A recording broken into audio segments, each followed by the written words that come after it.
Nous avons ce soir à l'UNESCO pu féliciter 70 lauréats continentaux du prix Versailles 2017 et distinguer 12 lauréats mondiaux qui ont remporté la finale qui s'est tenue ce soir à l'UNESCO.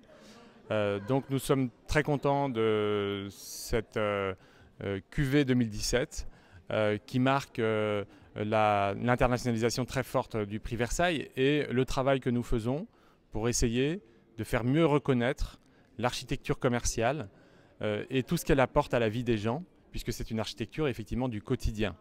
Donc ce que nous voulons souligner avec le prix Versailles, c'est le fait que cette architecture peut être extrêmement créative, extrêmement dynamique, peut être de qualité, là où existe une tension en réalité, puisqu'on est à la jonction entre le monde de l'économie, le monde des affaires, qui souvent a besoin de réduire les coûts, qui a besoin d'aller vite dans les projets.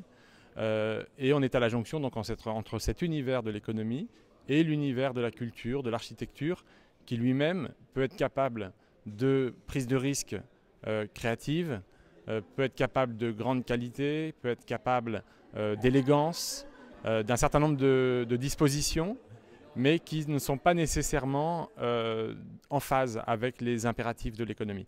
Donc ce que nous souhaitons faire, c'est valoriser cette architecture en particulier lorsqu'elle est qualitative, parce que c'est assez remarquable et que c'est appelé, selon nous, à se développer fortement, justement parce que nous avons affaire là à une architecture du quotidien qui touche la vie des gens.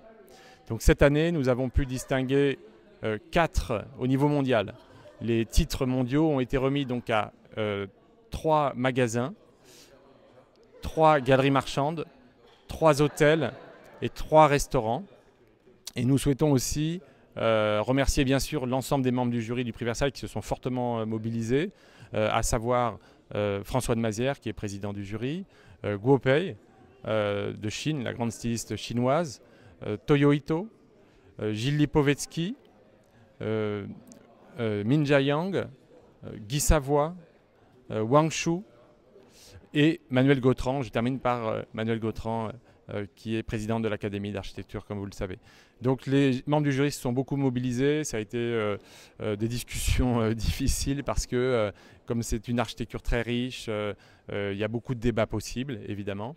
Et puis comme on a une très forte représentation internationale dans ce concours, cette année, il y avait 35 nationalités qui concouraient pour la finale.